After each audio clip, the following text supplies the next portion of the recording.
Krásny deň, stretávame sa spolu pri karte dňa.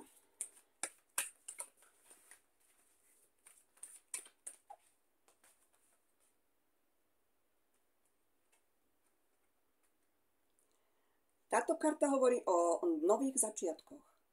Nejaké semienka niečoho, nejakej práci ste zasiali a teraz čakáte na už tú úrodu, na ten výsledok. Áno? Takže pre každého to samozrejme bude niečo iné.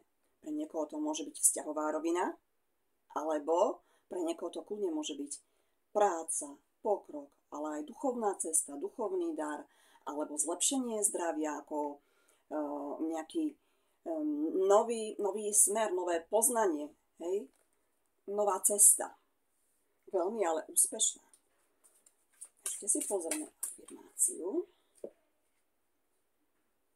Byť šťastný je pre mňa prirodzené a svojou radosťou to dávam najavo.